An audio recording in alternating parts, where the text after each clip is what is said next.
Bismillahirrahmanirrahim. Assalamualaikum warahmatullahi wabarakatuh.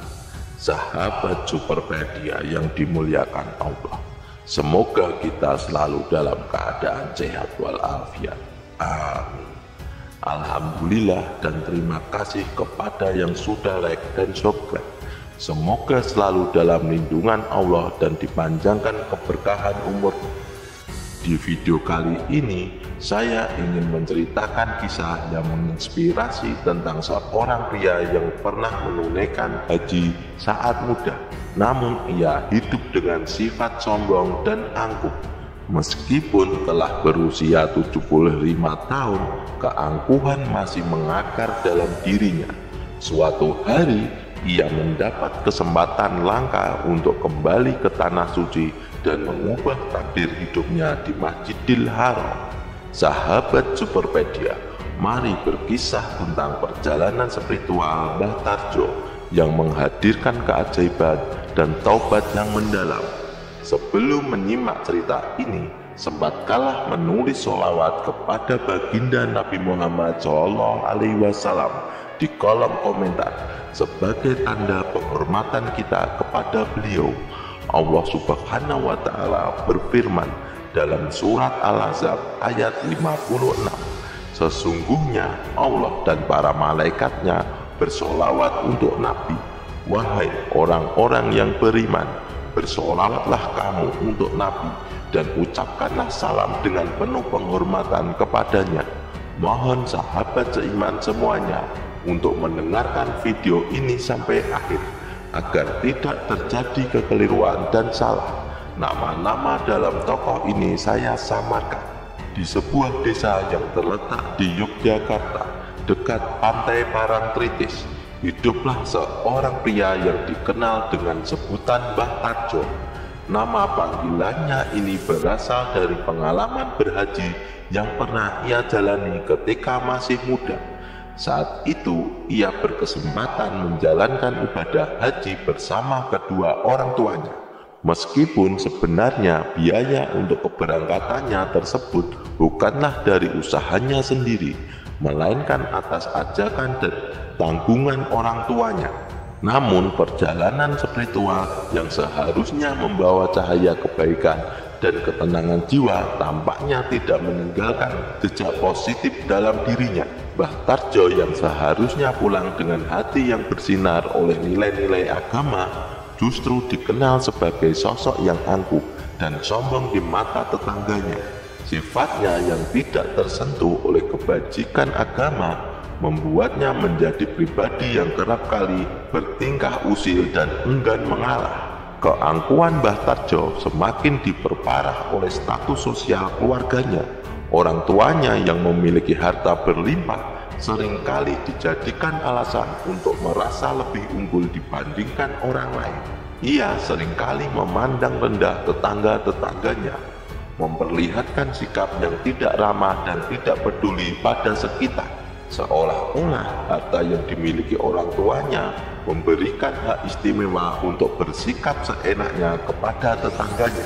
Setelah berpuluh-puluh tahun hidupnya dengan sifat yang sama, Mbah Tarjo yang kini berusia 75 tahun mendapatkan kesempatan langka untuk menjalankan ibadah haji untuk yang kedua kalinya.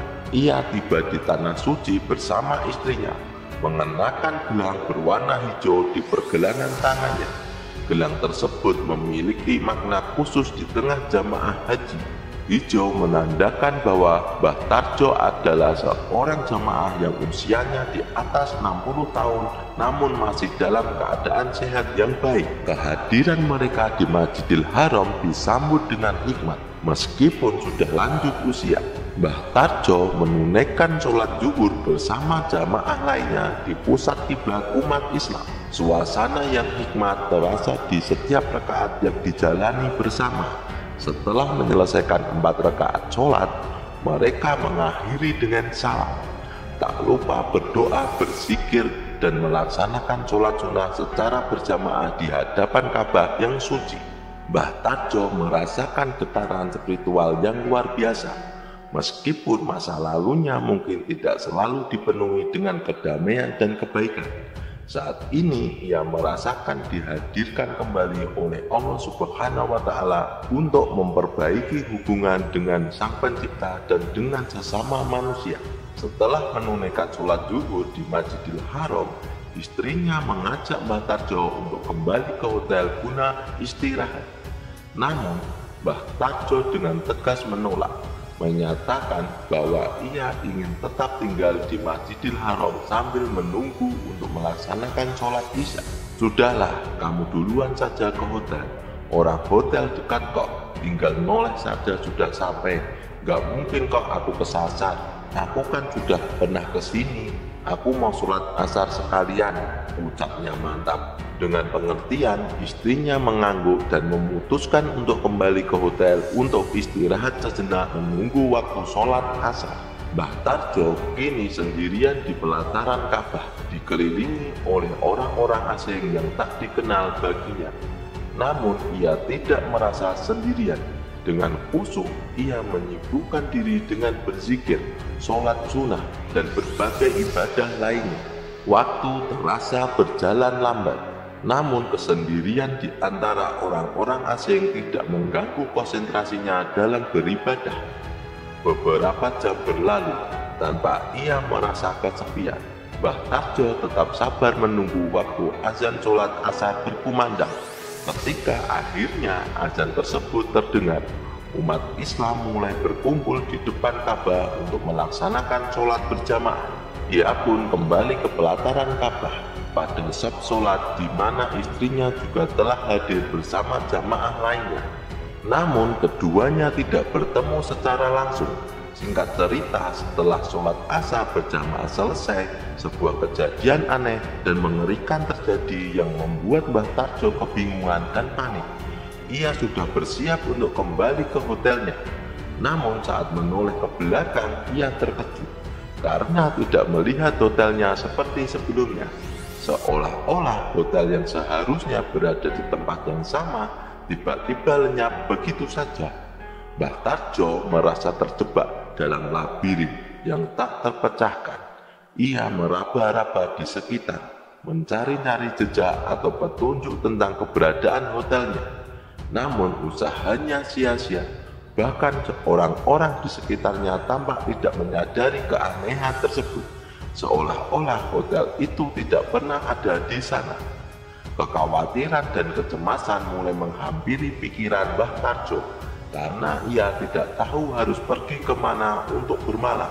Dengan penuh kebingungan dan kecemasan, Mbah Tarjo terus mencari hotelnya, namun hasilnya nihil. Ia pun semakin kebingungan, panik, dan merasa sedih. Di tengah kebingungan dan keputusan itu, akhirnya ia teringat akan perkataannya sendiri ketika dia tadi diajak istrinya pulang ke hotel.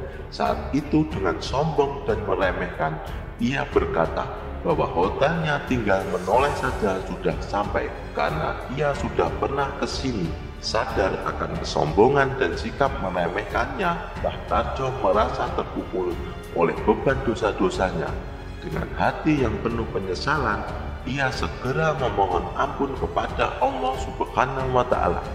Ia menempelkan kepalanya di dinding Masjidil Haram sambil mengucapkan istighfar dengan lantang. Ya Allah, ampun atas segala kesalahanku, ucap sambil menangis. Air mata tak dapat ditahan, mengalir deras membasahi pipi Mbah Tarjo. Perasaan penyesalan yang mendalam memenuhi hati Mbah Tarjo. Ia menyadari betapa sombongnya ia selama ini, betapa sering ia meremehkan orang lain dan menganggap dirinya lebih baik hanya karena pengalaman masa lalunya. Kini di hadapan Ka'bah yang suci, ia memohon ampun dengan sepenuh hati, berharap Allah Subhanahu wa Ta'ala menerima tobatnya dan memberikan jalan keluar dari kebingungan yang melandanya. Tangisan menjadi saksi atas kesungguhan hatinya untuk berubah. Dengan air mata yang mengalir deras, Mbah Tarjo berdoa memohon petunjuk dari ampunan dari Allah Subhanahu wa Ta'ala. Ia bertekad untuk tidak mengulangi kesombongannya dan berjanji untuk menjalani hidup dengan lebih rendah hati dan penuh rasa syukur. Di tempat yang suci ini, Mbah Tarjo merasa kehadiran Allah yang begitu dekat, seolah-olah memeluk dan menenangkan hatinya yang gundah. Tak berselang lama, Mbah Tarjo mendengar langkah seorang mendekat. Seorang pria bijaksana dan penuh kebaikan menghampirinya dan dengan lembut bertanya, "Kenapa menangis di sini?" Mbah Tarjo mengangkat kepalanya perlahan, masih terisak-isak. Dengan lirih ia menceritakan bahwa dirinya tersesat di depan Ka'bah dan tidak bisa menemukan jalan pulang ke hotelnya. "Memang nama hotelnya apa, Mbah?" tanya orang asing itu. Mbah Tarjo menyebut nama hotel tersebut dengan ragu. Tanpa banyak kata, pria itu kemudian berkata, "Mbah, coba deh menoleh." Dengan penuh kecurigaan, Mbah Tarjo menoleh ke arah yang dituju, dan di sana, tepat di seberang Masjidil Haram, terlihat jelas bangunan hotel yang sebelumnya hilang dari pandangannya. Hati Mbah Tarjo bahagia dan bersuka cita. "Alhamdulillah ketemu. Terima kasih ya Mas," ucapnya penuh rasa bersyukur kepada orang yang telah membantunya. Setelah itu, dengan hati lega dan penuh keajaiban, Mbah Tarjo kembali ke hotel. Ia bertemu dengan istrinya yang sudah pulang lebih dulu. Namun hatinya dipenuhi rasa malu untuk bercerita tentang pengalaman yang baru saja dialaminya. Baginya pengalaman itu menjadi pelajaran berharga tentang rendah hati dan keajaiban yang dapat terjadi di tempat-tempat suci seperti Masjidil Haram. Dalam doanya malam itu, Mbah Tarjo memohon agar Allah Subhanahu wa Ta'ala senantiasa membimbingnya dan menghapus kesombongannya. Ia bersyukur atas pertemuan ajaib itu dan bersumpah untuk menjalani sisa hidupnya dengan lebih rendah hati dan penuh rasa syukur kepada Allah Subhanahu wa Ta'ala. Kisah kali ini kami rangkum dari sumber media, jadi kebenarannya belum pasti.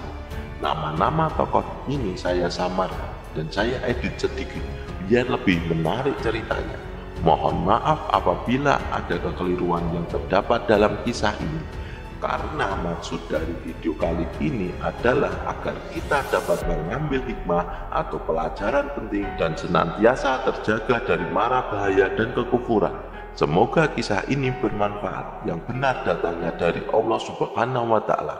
Kekurangan dan kesalahan datangnya dari saya pribadi sebagai manusia biasa. Sampai jumpa di kisah selanjutnya. Saya akhiri. Wassalamualaikum warahmatullahi wabarakatuh.